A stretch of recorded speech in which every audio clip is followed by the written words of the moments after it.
Nonetheless बड़ी खबर है और बड़ा इम्पैक्ट भी हुआ है और बड़े इम्पैक्ट के लिए हमने एक बड़ी आवाज से बात भी करी थी। वरुण, एसबीआई चेयरमैन से हमने बात करी थी। कुछ इंटरेस्टिंग पॉइंट्स उन्होंने निकाले, जरा पहले ये बताइए, क्योंकि बाजार को लग रहा है कि ये सभी बैंक्स के लिए नेगेटिव है, सब पर इम्पैक्ट इसका नेगेटिव आएगा। इम्पैक्ट इस समय आ भी रहा है, स्टॉक्स में प्रेशर भी बना हुआ है, बट उन्होंने क्या कुछ कहा, जरा ये बताइए।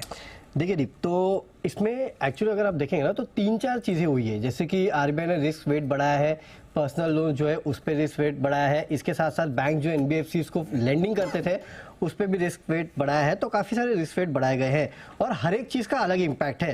देखिए, एसबीआई के जो चेयरमैन है उनका कहना है कि एक तो ये सही कदम है आरबीआई की तरफ से, इसके अलावा और कुछ आरबीआई कर भी नहीं सकता था। और बेसिकली अगर आप देखेंगे तो कोविड के पहले भी 125 के आसपास का ही रिस्क वेट था, कोविड के समय इसको कम कर दिया गया था, फिर से उसी लेवल पे आरबीआई जो है इसको ले आया है। नो डाउट पर्सनल लोन को चिंता जो है आरबीआई ने जताई थी, उसकी वजह से आरबीआई ने कदम उठाया है, लेकिन इनका कहना है कि इसका इम्पैक्ट इनके CET1 रेशियो जो है उस पर होगा।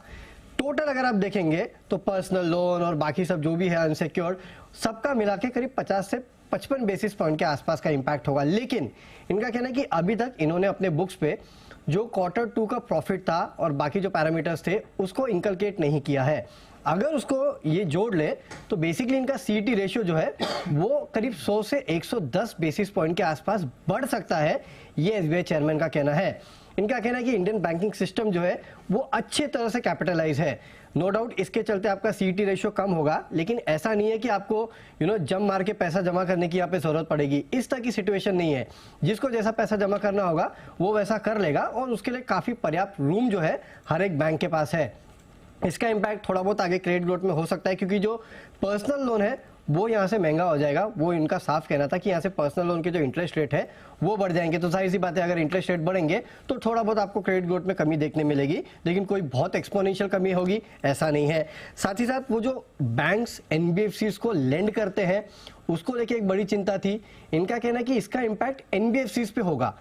जाहिर सी बात है, क्योंकि बैंक्स का अगर रिस्क वेट बढ़ेगा तो बैंक सीधे सीधे पास ऑन करेंगे, एनबीएफसीज के लिए रेट बढ़ जाएगा।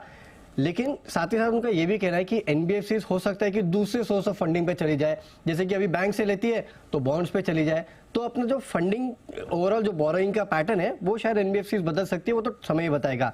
लेकिन इसका इम्पैक्ट बैंक्स पे होगा और बैंक्स के एक्चुअली नेट इंटरेस्ट मार्जिन जो है वो बढ़ेंगे, ये इनका साफ कहना था। साथ ही साथ ROE और ROA जो है वो भी बैंक्स के बढ़ेंगे, ये इनका साफ कहना था। तो बेसिकली ये जो बैंक्स लेंडिंग करते हैं एनबीएफसीज को, ये एक्चुअली बैंक्स के लिए पॉजिटिव है। बाकी अगर आप देखेंगे तो रिस्क वेट जो बढ़ाया गया पर्सनल लोन पे वो थोड़ा चिंताजनक है, वो थोड़ा नेगेटिव है। लेकिन अभी तक बैंक यानी कि कम से कम एसबीआई ने तो अपने बुक्स पे वो जो Q2 के प्रॉफिट और बाकी चीजें थी वो लाए नहीं है, उसके चलते Tier 1 कैपिटल और बढ़ेगा और ये जो आया है नियम इसके चलते 50 बेसिस पॉइंट के आसपास की कमी आ सकती है, ये इनका साफ कहना है। तो ओवरऑल इनके लिए इतना बड़ा इम्पैक्ट नहीं, इतना बड़ा नेगेटिव नहीं है जितना हम सोच रहे हैं, क्योंकि आपके निम्स अगर यहाँ से बढ़ गए तो जाहिर सी बात है आपके ROA ROE ये भी बढ़ेंगे, इनके मार्जिन्स एक्चुअली इससे बढ़ सकते हैं, खराब नहीं होंगे। हाँ, वो जो बैंक्स टू एनबीएफसीज लेंडिंग करते हैं ना, उसमें अगर आपने रिस्क वेट बढ़ा दिया तो वहां पे तो इनके तो बढ़ जाएंगे। अब एनबीएफसीज के ऊपर है कि वो अपने बोरोइंग जो है जहां जहां से बोरोइंग करते हैं उसको कैसे चेंज करते हैं। अगर उनको ये लग रहा है कि चलो बैंक से हमको ज्यादा महंगा पड़ा है तो बॉन्ड मार्केट में चले जाइए। राइट, तो ये आपको याद रखना है कभी भी कि आगे चल के इनका बोरोइंग मिक्स कैसे चेंज होता है। अगर बोरोइंग मिक्स चेंज नहीं हुआ तो बैंक्स को तो इसका उल्टा फायदा मिलेगा, याद रखिए। और अगर बोरोइंग मिक्स चेंज हुआ ना दीप यहाँ से तो जाएंगे तो ये बॉन्ड की तरफ जाएंगे, तो पीएनबी गिल्ड फिर से नजर पर रखिएगा। अंडरस्टूड। तो बेसिक बात यही है कि बैंक्स के लिए उतना खराब नहीं हो रहा है, एनबीएफसी को थोड़ा ज्यादा खराब है और पर्सनल लोन जो ज्यादा देते हैं उनके लिए थोड़ा खराब है। जिनके बुक्स में Tier 1 कैपिटल कम है उनके लिए खराब है, लेकिन उनके लिए भी ऐसा नहीं है दीप कि आपको अभी जाके कैपिटल रेस करना है, अच्छे खासे कैपिटलाइज है। इनफैक्ट में एक आप आरबीआई की रिपोर्ट देख लीजिए जो इन्होंने थोड़े दिन पहले निकाली थी, उसमें इन्होंने कहा था, स्ट्रेस की रिपोर्ट आई थिंक से निकाली थी इन्होंने, उसमें इन्होंने कहा था कि इंडियन बैंकिंग सिस्टम का कैपिटल काफी अच्छा है और Tier 1 कैपिटल जो है ना एवरेज 13 से 14% है। आप सोचिए इतना अच्छा बफर हमारे पास है तो जरूरत नहीं होगी, जरूरत नहीं। Got it.